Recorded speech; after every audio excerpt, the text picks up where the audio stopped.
नमस्कार, आप देख रहे हैं मनी 9 और मैं हूं आपके साथ विशाल शर्मा। देखिए, भारतीय रुपए को लेकर एक बड़ी खबर सामने आ रही है। कहा जा रहा है कि देश के केंद्रीय बैंक यानी आरबीआई ने रुपए की साख को बचाने के लिए पानी की तरह पैसा बहाया है। कहा जा रहा है कि 44.5 अरब डॉलर खर्च कर दिए गए हैं। यह आंकड़ा वही है, अगर आप बिजनेस की खबरों से अगर मुखातिब होंगे, जानते होंगे, तो एलन मस्क ने इतने ही पैसे से ट्विटर यानी एक्स को खरीदा था। और आपको डिकोड करते हैं, 44.5 अरब डॉलर यानी ये आंकड़ा भारतीय रुपए में बैठता है 3,80,000 करोड़ रुपए। अब क्यों बेचा? आरबीआई ने ऐसा कदम क्यों उठाया? रुपए जो है ऑल टाइम लो पर बंद हुआ है, कल भी मंगलवार को 85.15 के आसपास। बहुत ही कठिन सवाल हैं। इन सारे सवालों को आसान भाषा में डिकोड करने के लिए आज हमारे साथ हमारे सहयोगी प्रवीण शर्मा सर जुड़े हुए हैं। प्रवीण सर, बहुत स्वागत है आपका। Thank you Vishal. Over to you. ये बहुत बड़ी खबर है सर, आज क्रिसमस के दिन। बिल्कुल, आसान भाषा में इसको डिकोड कीजिए। देखिए, रुपए में लगातार गिरावट दिखाई दे रही है। पिछले कुछ महीने से लगातार अपना लो लेवल टच कर रहा है और 85.39 के लेवल पे रुपए पहुंच गया। जी सर, लोएस्ट लेवल पे जी। तो उसमें अब जो आंकड़े निकल के आ रहे हैं कि आरबीआई ने कितना डॉलर बेचे हैं, उसको लेके एक डेटा निकल के आया है। और वो ये है कि अक्टूबर में 44.5 बिलियन डॉलर्स की आरबीआई ने डॉलर्स की बिक्री की है, जो फॉरवर्ड और स्पॉट करेंसी मार्केट में ये डॉलर्स बेचे हैं। हाँ जी। तो अब बेचे क्यों हैं? बेचने की वजह यह है कि रुपए जिस तरह से एक फ्री फॉल की तरह से दिखाई दिया है हाल के महीनों में, उससे उसको बचाने के लिए, कि रुपए को बचाने के लिए आरबीआई ने करेंसी मार्केट में अपना इंटरवेंशन किया है। आरबीआई का दखल हुआ है मार्केट में। उसके लिए उसने 44.5 अरब डॉलर की भारी बिकवाली इसमें की है।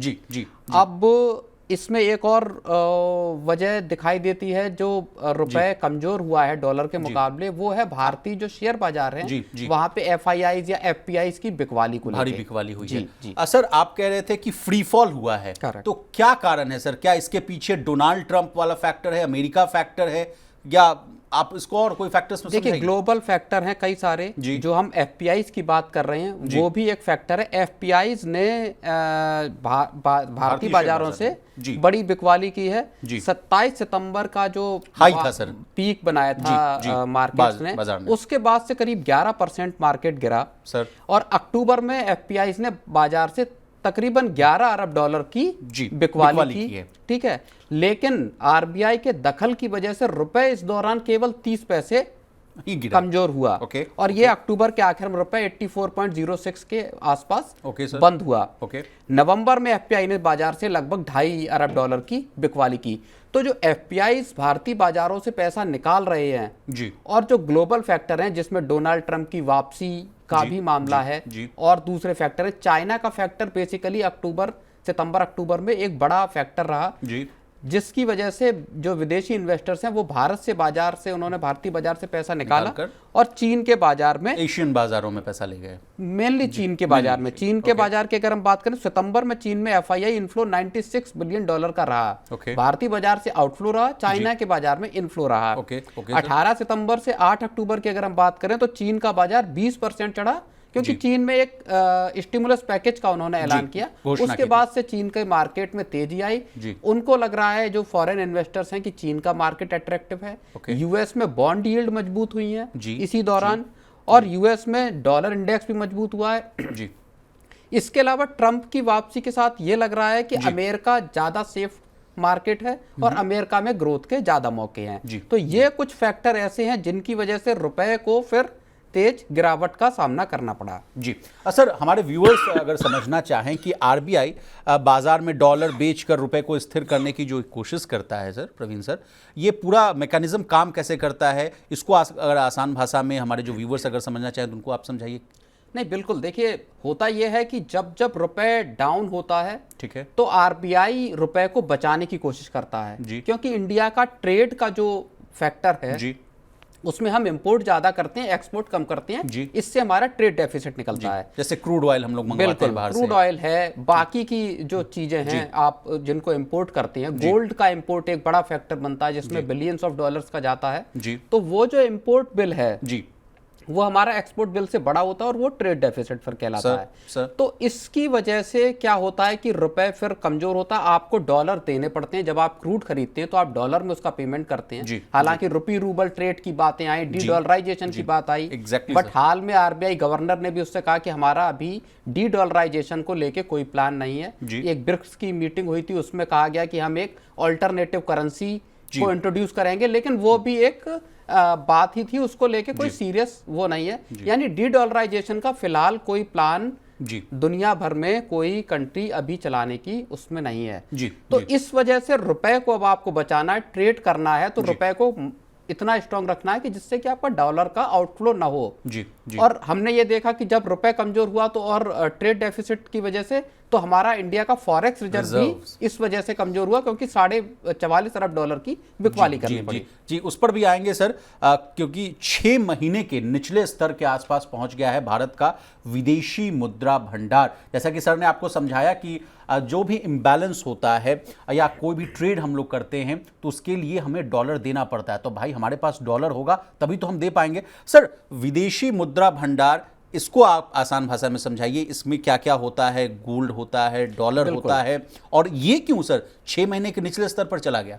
बिल्कुल, उसकी वजह एक मैंने आपको बताई कि $44.5 बिलियन तो आरबीआई को बेचने पड़े ओपन मार्केट में, जिसमें स्पॉट मार्केट है, फॉरवर्ड मार्केट है। तो जब आप डॉलर की बिकवाली करेंगे, प्लस जो एफपीआईज हैं, एफडीआई जो इन्वेस्टमेंट है वो आ नहीं रहा है, इसका मतलब ये है कि आपका फिर जो फॉरेक्स रिजर्व है वो कमजोर होगा। आपका पैसा बाहर जा रहा है, इस वजह से आपका फॉरेक्स रिजर्व भी कमजोर हो रहा है। हालांकि हाल में ही सेबी ने भी एक नियम बनाया था जिसमें उन्होंने कहा था कि जो एफपीआई का इन्वेस्टमेंट है मार्केट में, उसको हम एफडीआई के तौर पे उसको हम रिक्लासिफाई कर सकते हैं। उसको लेके भी एक फ्रेमवर्क आया था। इसका क्या फायदा होता? इसका फायदा ये होगा कि जो एफडीआई का जो इन्वेस्टमेंट है बेसिकली वो लॉन्ग टर्म इन्वेस्टमेंट के तौर पे देखा जाता है। अब जो बड़े इन्वेस्टर अगर मार्केट में पैसा लगा रहे हैं, उसको अगर आप एफडीआई का स्टेटस देते हैं, इसका मतलब मार्केट को एक स्टेबिलिटी या जो आपका इन्वेस्टमेंट इनफ्लो है वो उसको एक स्थिरता मिलती है। तो ये पूरी एक उसमें कहानी नजर आई है। जी, विदेशी मुद्रा भंडार पर और कुछ आप इनपुट्स ऐड करना चाहेंगे सर? नहीं, अब वैसे तो पूरे साल अगर हम देखें तो विदेशी मुद्रा भंडार भारत का बढ़ता रहा, लगातार $700 बिलियन के ऊपर बना रहा, नए रिकॉर्ड्स टच किए। लेकिन अब फिलहाल $652.869 बिलियन के आसपास रह चुका है हमारा विदेशी मुद्रा भंडार। 13 दिसंबर 2024 को जो समाप्त हुआ सप्ताह, उसके दौरान जो भारतीय विदेशी मुद्रा भंडार था वो $1.988 बिलियन की उसमें गिरावट दर्ज की गई थी। इसके एक सप्ताह पहले भी 3.325 बिलियन की गिरावट हुई थी सर। और इसी के साथ जो पूरा जो टोटल जो आंकड़ा है वो 652.869 बिलियन पर सिमटता हुआ दिख रहा है विदेशी मुद्रा भंडार। जैसा कि प्रवीण सर ने बताया कि पूरे साल हम लोग 700 बिलियन के आसपास हुआ करते थे, लेकिन अब 652 के आसपास हैं। तो आरबीआई ने सर बाजार में झोंके हैं डॉलर, तो इसका और क्या परिणाम देखने को मिल सकता है सर? भारतीय शेयर बाजार पर इसका क्या इंपैक्ट पड़ सकता है, क्या नहीं? देखिए, बाजार पे इम्पैक्ट का जो रास्ता है वो निकलता है यूएस में। अभी 20 जनवरी को जब ट्रम्प साहब की ताजपोशी होगी, जब वो प्रेसिडेंट बनेंगे, उसके बाद अमेरिका किस तरह की पॉलिसीज को अडॉप्ट करता है, उसमें चाइना रिलेटेड पॉलिसी है, क्या प्रोटेक्शनिज्म की तरफ अमेरिका बढ़ता है, क्या जो हाई टैरिफ जो हाई टैरिफ लगाने की बात लगातार अमेरिका कह रहा है, क्या उसमें भारत भी उस जद में आने वाला है? हालांकि इसको लेके एक खबर अभी ये भी आई है कि डॉक्टर एस जयशंकर जो कि फॉरेन मिनिस्टर हैं इंडिया के, वो बाइडन एडमिन के साथ भी लगातार बात कर रहे हैं, और जो नया ट्रंप एडमिन आने वाला है उनके साथ भी लगातार वो संवाद कर रहे हैं, बातचीत कर रहे हैं, ताकि इंडिया को नई जो रिजीम आने वाली है अमेरिका में, एडमिनिस्ट्रेशन आने वाला है, उसके साथ डील करने में आसानी हो। ट्रंप को प्रो इंडिया माना जाता है, लेकिन वो अमेरिका की इकोनॉमी को बचाने के लिए और अमेरिका फर्स्ट प्रोटेक्शनिज्म, बिल्कुल, हाँ, अमेरिका फर्स्ट डोजे जो उन्होंने वहां पे एक नया डिपार्टमेंट बनाया कि कैसे एफिशिएंसी लाई जा सकती है।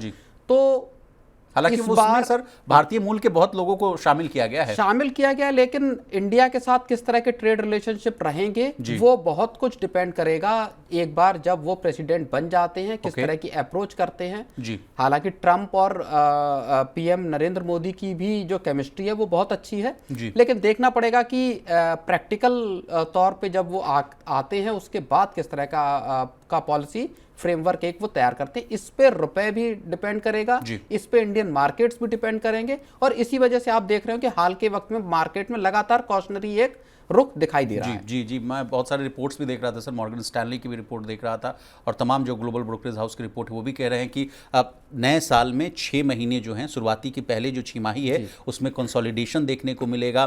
मैक्वारी जो है ग्लोबल रिपोर्ट्स जो है वो कह रही कि 10% की गिरावट भी आ सकती है। तो हालांकि देखेंगे सर, आज क्रिसमस है, लेकिन आपका बहुत शुक्रिया सर, आपने बहुत अपना कीमती समय दिया मनी 9 को और इस विषय को डिकोड किया, बताया। मार्केट पर भी सर ने बताया कि कैसे क्या होगा, रुपए की जो गिरती हुई व्यवस्था है उस पर क्या इम्पैक्ट होगा और आगे क्या होगा, इस पर भी नज़र बनाए रखेंगे हम लोग। तो इसी तरह बिजनेस जगत से जुड़ी तमाम ताज़ा तरीन खबरों के लिए बने रहिए हमारे साथ और देखते रहिए मनी 9।